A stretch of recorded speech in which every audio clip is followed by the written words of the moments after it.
කොහොමද ඉතින් ඔයාලා හැමෝටම සුබ දවසක් ඔයාලට. ඔන්න මං අදත් ඔයාලට රසම රස රෙසිපි එකක් අරගෙන ආවා. කස්ටර්ඩ් වලින් හදන්න පුළුවන් රසම රස පුඩින් රෙසිපි එකක් තමයි මං අද ඔයාලට අරගෙන ආවේ. ඉතින් අපි බලමු මේ රසම රස රෙසිපි එක කොහොමද හදාගන්නේ කියලා. මුලින්ම මං මේ වගේ බෝල් එකක් අරගෙන ඒකට එකතු කරගන්නවා කස්ටර්ඩ් පවුඩර් වලින් මේස හැඳි 4ක්. මම මොතකේන වැනිලා ෆ්ලේවර් එකේ කස්ටර්ඩ් පවුඩර් එක තමයි අරගත්තේ. ඔයාලට කැමති ෆ්ලේවර් එකක් ගන්න පුළුවන්. ඉතින් මම දැන් මේ එකතු කරගන්නවා කස්ටර්ඩ් පවුඩර් වලින් මේස හැඳි 4ක් මේ විදිහට. එකතු කරගෙන ඒකට මම එකතු කරගන්නවා කිරි වලින් මිලිලිටර 50ක් විතර. ඔයාලා මතක් කරලම කිරි ගන්නකොට ෆ්‍රෙෂ් මිල්ක් හරි නැත්නම් පිටි කිරි හදලා හොඳටම නිවලා අරගන්න. රස්නේ පිටින්න එකතු කරන්න එපා. මොකද නැත්නම් මේක කැටි ගහෙන්න පුළුවන්. ඒක නිසා හොඳටම නිවුනට පස්සේ තමයි එකතු කරගන්නේ කිරි පිටි හදා ගන්නවා නම්.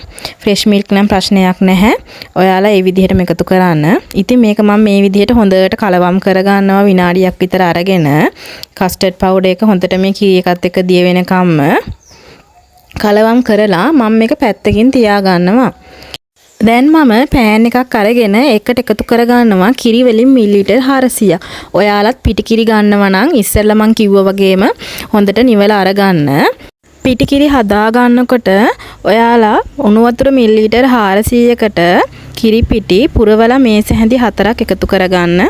ඉතින් දැන් මම මේ කිරි එකට එකතු කරගත්ත අපි අර දිය කරගත්ත කස්ටර්ඩ් පවුඩර් එක ඒ භාජනයේ අඩියේ තව කස්ටර්ඩ් පවුඩර් ටිකක් තිබ්බ නිසා මම ආයෙ පාරක් කී ටිකක් එකතු කරගෙන දිය කරලා ඒ ටිකත් මේකටම එකතු කරගත්තා.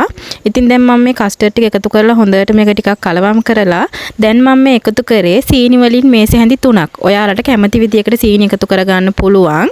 ඉතින් මම දැන් මේක ලිපේ තියා ගන්නවා. මතක තියාගන්න ගින්දර සාමාන්‍ය ප්‍රමාණය තියෙන්න ඕනේ.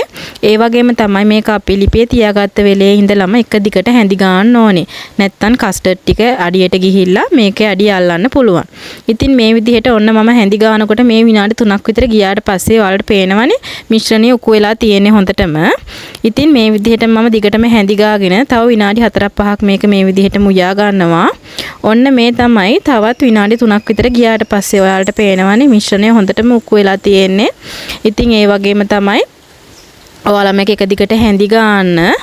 මෙන්න මේ විදිහට ඔයාලා හැන්දට අරගෙන බලනකොට මැදින් ඉරක් ඇඳපුවාම ඒ ඉර එකට යාවෙන්නේ නැත්නම් අපේ මිශ්‍රණයේ පදම හරි. ඒ වගේම තමයි මිශ්‍රණයේ මැදින් තනින් බුබුලු වෙන්න ඕනේ. ඒ ප්‍රමාණයට ආවනම් අපේ මිශ්‍රණය හරි. ඉතින් මම මේ වෙලාවේදී ලිප ඕෆ් කරගන්නවා. විනාඩි 5ක් විතර ගියාට පස්සේ තමයි මේ මිශ්‍රණය මට හරි පදමට ආවේ. ඔයාලා ගන්න ප්‍රමාණය අනුව ඔයාලා ලිපේ ගින්දර වැඩි කරගන්න ප්‍රමාණය අනුව ඒ කාලය වෙනස් වෙන්න පුළුවන්. ඉතින් දැන් මම මේක ටිකක් ලිපෙන් අයින් කරලා නිවෙන්න තියලා තමයි මේ අරගත්තේ. ඉතින් දැන් මම මේක එකතු කරගන්නවා අපි පුඩින් එක හදා ගන්න භාජනයට. ඉතින් මම මේක පැත්තකින් අරන් තියලා දැන් පුඩින් එක සෙට් වෙන්න තියාගන්න භාජනය අරගෙන ඒකට මේ විදිහට එකතු කරගන්නවා. මම මේ පුඩින් එක භාජන දෙකකට හදාගන්න නිසා මේකට භාගයයි මම එකතු කරගන්නේ. ඉතින් දැන් මම මේක ෆ්‍රිජ් එකේ සාමාන්‍ය කොටසේ සෙට් වෙනකන් තියාගන්නවා පැයක් විතර.